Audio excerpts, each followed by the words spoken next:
turn to the page where the crater Trisnecker appeared, la prossima. Appariva il cratere di Trisnecker.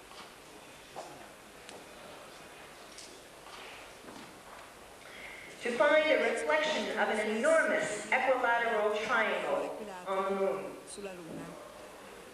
Located almost directly in the center of the moon's Earth side, the 16-mile wide crater occurs. This full moon photo, taken from Earth at the Lick Observatory in Northern California, was extraordinary and seemed to beckon, look here. Over the next 3 years, Richard set about quietly acquiring a vast array of independent, but now highly convergent images and data on the Ukert region. La prossima. This is a close-up of the Ukert triangle. First, from the National Space Science Data Center outside Washington, D.C., then from the Johnson Space Center in Houston, and now from other space science archives literally around the world. Armed only with a 486 personal computer, a 1600 DPI flatbed scanner, and a variety of state-of-the-art digital photo processing software. Richard and Carrie Clark, his photo image specialists, have produced a stunning body of work from NASA's own archives. Having more power to do so on his own desktop than all of NASA had years ago with their expensive mainframe computers. La prossima.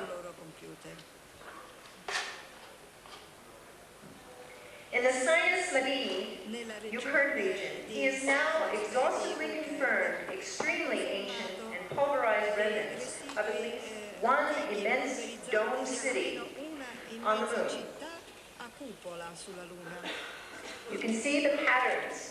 This is an hour after sunset. The sun is at about this angle below. There should not be any patterns to this light.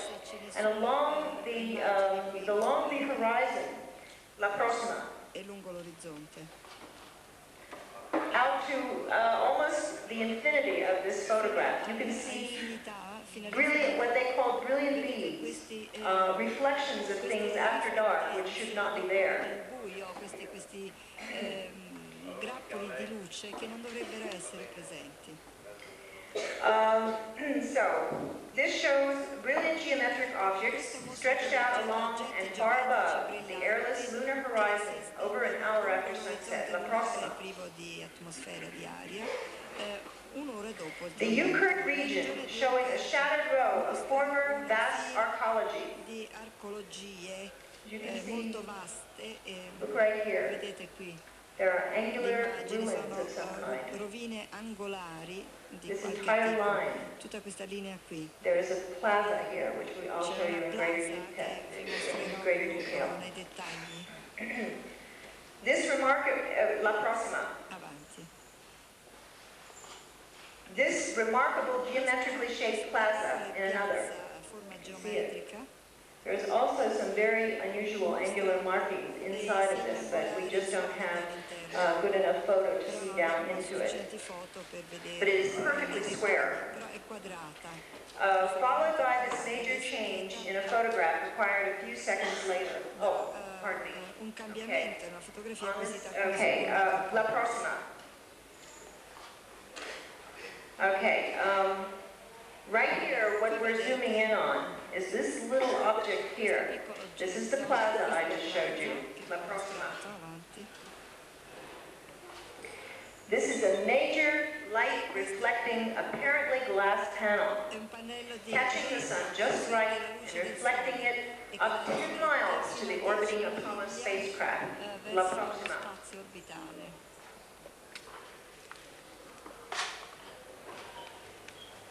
A feature which, for obvious reasons, Richard calls the Crystal Palace. There should be nothing reflecting light of this magnitude on the moon. La prossima. And then, this object, rising more than 5 miles above Sinus Labidi, the region where we're looking. la regione Again, captured on film by an Apollo astronaut. ed è stato A glittering, highly geometric object caught hanging in the remnants of the Sinus Medii dome. A stunning feature Richard calls the castle. dei sinus medii.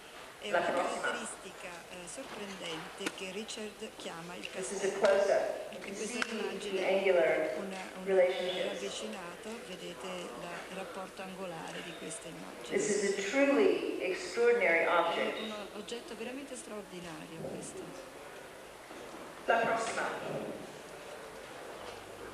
Southwest of the Euclid region, captured on an unmanned lunar orbiter photograph in early 1966. This object, complete with striking shadow. See here? This is a little camera. These are little camera clips called resume marks, I believe. But this is the object we're looking at here with a shadow. Later we're going to be looking at this object right behind it, we call the tower.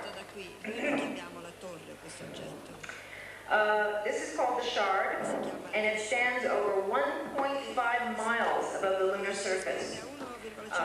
La prossima.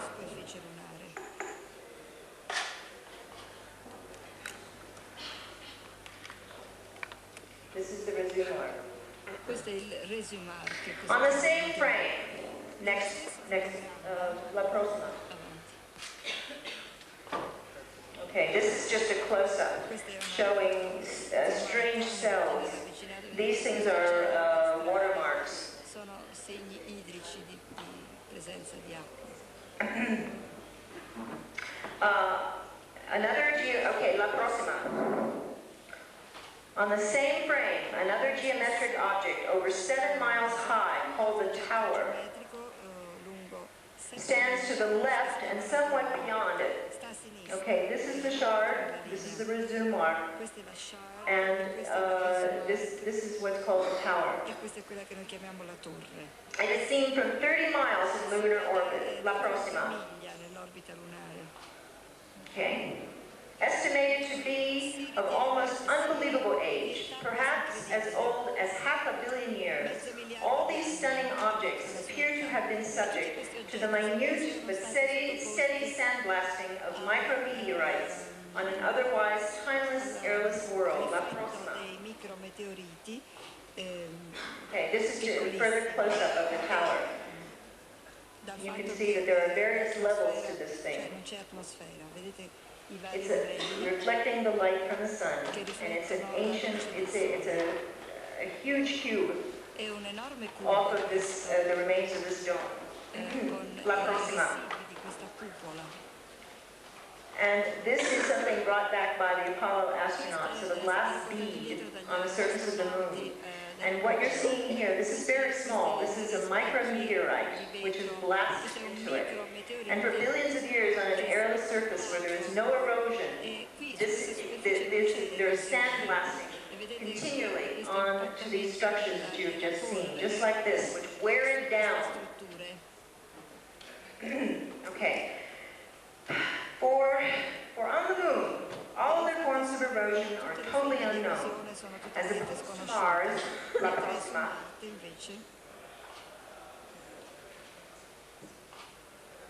Okay, with its thin atmosphere, periodic thawing and refreezing of permafrost and periodic dust storms. Thus, to be so badly damaged, these once extraordinary structures must be, of necessity, immensely old.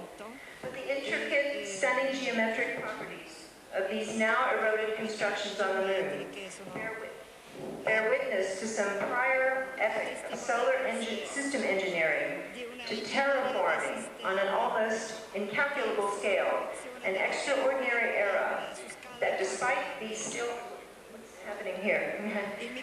Despite these still remaining wonders, somehow also seem to have come to another ignominious end.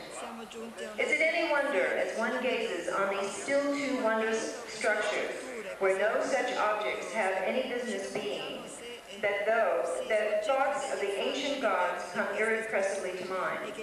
What happened to these obviously extraordinary civilizations, but they may not be the same? which could leave such wonders on the Moon and Mars and then completely vanish into the solar system time? Did the survivors come here to Earth? Are the myths in ancient cosmologies of the wars of gods in heaven merely allegories or reminiscent of an actual history that occurred in the remote, vast span of solar system time? La prossima. The Sumerians of Mesopotamia attributed their entire culture to a messenger from God. Sumerian historians claim that their history, science, law, architecture, agronomy, mathematics, and other disciplines were given to them by the gods. The first few chapters in Genesis, which were adapted by the Hebrews during the Babylonian captivity, of the creation of man by God, weaves a strange tale of creation and not evolution, as our scientific understanding currently suggests.